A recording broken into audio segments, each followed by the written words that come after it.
Tahun 2024, industri teknologi global masih berkisar pada semikonduktor yang merupakan penguasa pasar. Otonomi semikonduktor Tiongkok telah mengalami kemajuan, dan bahkan CEO Nvidia Jensen Huang telah menyebut Huawei sebagai lawan yang terhormat. Lantas bagaimana dengan industri lain di tahun 2024, seperti TSMC dan Samsung? Chip memori telah melalui siklus industri dan diprediksi akan menjadi tren pasar di tahun 2024. Melihat produk ponsel baru besutan Huawei dan SMIC telah memicu perang kembali ke 5G dan telah menjadi topik hangat perbincangan. Dan pertanyaannya, apakah Huawei benar-benar dapat menembus hambatan teknologi yang ditetapkan oleh Amerika Serikat di tengah-tengah perang dagang? Di bawah panji otonomi semikonduktor Tiongkok, peluncuran ponsel baru Huawei menggunakan proses 5 nanometer yang canggih di pasar domestik Tiongkok telah menimbulkan kekhawatiran dalam industri desain IC di barat. Ditambah lagi dengan pernyataan CEO Nvidia Jensen Huang yang menyatakan Huawei adalah pesaing kuat Nvidia di pasar Tiongkok, yang berarti kembalinya Huawei ke pasar dengan produk yang menggunakan proses semikonduktor canggih telah menimbulkan ancaman signifikan bagi pemain lain. Para pemain di industri chip yang sebagian besar adalah perancang IC, mereka masih percaya bahwa sulit bagi Huawei untuk mengejar ketertinggalan dari kelompok terkemuka dalam hal daya saing produk karena pembatasan yang diberlakukan oleh Departemen Perdagangan Amerika Serikat. Namun sebagian dari mereka juga mengakui kemampuan teknis dan potensi pengembangan Huawei dalam hal telepon seluler sehingga pasar percaya bahwa Qualcomm dan MediaTek kemungkinan besar akan terpukul. Menurut survei yang dilakukan di Tiongkok, Huawei menempati posisi pertama dalam peningkatan pembelian merek ponsel terpopuler yang ingin dibeli konsumen pada tahun 2024. Sumber industri desain IC mengakui bahwa kemampuan desain silikon Huawei dan akumulasi teknologinya memang cukup kuat. Tetapi pembatasan yang dikenakan pada sisi manufaktur tampaknya menyulitkan Huawei untuk bersaing dengan pemain internasional dalam produk olahan canggih. Namun mari kita analisis mengapa Jensen Huang memberi Huawei peringkat yang tinggi sebagai pesaing yang terhormat. Orang dalam industri percaya bahwa hal ini tidak hanya mengakui kemampuan Huawei dalam desain chip.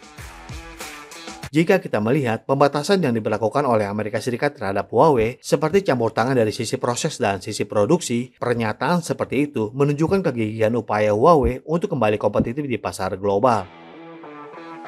Proses nasionalisasi manufaktur maju memang masih belum diungkap oleh Huawei. Namun di sisi lain, tidak ada cara untuk memastikan bahwa Huawei tidak akan mengambil jalan memutar dengan melisensikan teknologinya kepada tim lain yang mungkin melangkah jalur khusus proses manufaktur maju untuk meluncurkan produknya yang tinggi. Rantai pasokan mengakui bahwa ada banyak kasus bypass melalui perusahaan pihak ketiga, tetapi ada 3 pertimbangan untuk pendekatan seperti itu. Yang pertama, apakah itu benar-benar dapat membantu produksi massal Huawei sendiri? Yang kedua adalah masalah efektivitas biaya. Dan yang ketiga, masalah menginjak garis merah yang akan diperhitungkan oleh operator rantai pasokan Asia, terlepas dari apakah itu perang teknologi atau perang propaganda, dan terlepas dari apakah produk Huawei bisa mengejar ketertinggalan dari perusahaan-perusahaan besar internasional atau tidak. Walaupun saat ini, Huawei belum bisa dikatakan kembali ke kasta pertama, upaya terus-menerus Huawei untuk maju bahkan menerobos memang sedang berlangsung. Bahkan ketika CEO Nvidia memberi nama Huawei sebagai lawan terhormatnya telah menjadi sorotan karena langkahnya baru-baru ini. Menurut laporan berita, di simposium teknologi global yang diadakan pada akhir November tahun ini, Nvidia menyatakan bahwa mereka berharap untuk bersama-sama memproduksi chip generasi berikutnya dengan Intel. Saat ini, TSMC adalah mitra yang diandalkan Nvidia untuk GPU AI kelas atas, tetapi resiko geopolitik di Taiwan telah banyak mempengaruhi variabel dalam penilaian pasar mengenai apakah wafer Nvidia dapat dipasok secara stabil.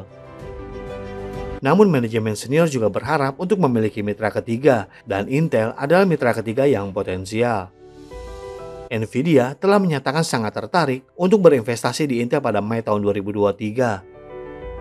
Jensen Huang juga mengatakan kepada publik bahwa perusahaan tersebut telah menerima chip uji Intel yang dibangun dengan node proses generasi baru dan hasilnya memuaskan. Kita akan coba sedikit analisis chip GPU AI kelas atas Nvidia yang populer termasuk A100, H100, dan H200. GPU berkekuatan komputasi tinggi ini sebagian besar dibuat oleh TSMC, sementara kerjasama Nvidia dengan Samsung ditujukan untuk GPU konsumen. Pertanyaan tentang kerjasama dengan Intel memang masih belum jelas. Apakah akan memprioritaskan GPU AI kelas atas atau GPU konsumen? Atau mungkin ada kebutuhan lain untuk investasi wafer misalnya? Setelah pabrik TSMC Amerika Serikat mulai berproduksi massal pada tahun 2025, meskipun pabrik tersebut tidak merencanakan kapasitas pengemasan tingkat lanjut, GPU AI kelas atas yang relevan secara teoritis dapat diproduksi di Amerika Serikat. Pilihan Intel terhadap tata letak foundry yang agresif, selain perkiraan pertumbuhan permintaan pasar di masa depan, juga dapat mengurangi risiko rantai pasokan dan meningkatkan daya saing teknologi. Setelah melihat situasi chip kelas atas, namun pada kenyataannya banyak chip matang yang secara bertahap juga keluar dari sana. Harga memori telah mencapai titik terendah pada kuartal kedua tahun 2023 dan dalam 6 bulan terakhir harga pasar telah meningkat dengan kuat. Meskipun tren penurunan sebelumnya adalah penurunan yang cepat dari akhir tahun 2022 dan masih menjadi tantangan bagi DRAM dan NAND untuk kembali ke titik normal. Kita juga telah melihat bahwa harga NAND flash telah kembali ke level awal tahun 2023 pada bulan November kemarin. Prediksi tahun ini akan lebih mahal terus bergejolak, yang mendorong operator sistem hilir lebih agresif dalam pembelian dan beberapa produk juga mulai kehabisan stok. Kita dapat melihat bahwa laju produksi pemotongan yang dilakukan oleh produsen memori bervariasi, tetapi efek dari produk pemotongan yang pada awalnya setengah tahun telah berangsur-angsur terfermentasi. Ketika harga memori berada pada tingkat yang rendah, produsen hulu lebih memilih untuk mengurangi produksi dan beralih ke wafer pasokan untuk menurunkan biaya produksi. Namun ketika harga tinggi, produsen hulu cenderung memasok IC dengan wafer yang menguntungkan untuk peningkatan ASP.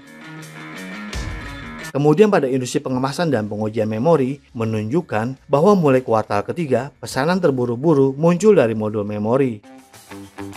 Berdasarkan data dari produsen, pengiriman pengontrol SSD pada bulan November tumbuh sebesar 30% dan total pengiriman pengontrol PCIe tumbuh hampir 40% dan ini adalah rekor tertinggi.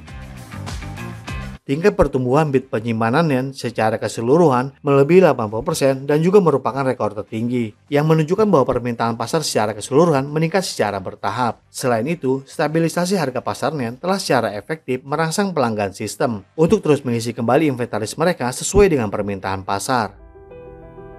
Jadi bagaimana menurut Anda tentang tren peningkatan harga memori di tahun 2024? Silakan berikan komentarnya di kolom komentar kami. Terima kasih dan sampai jumpa di episode berikutnya.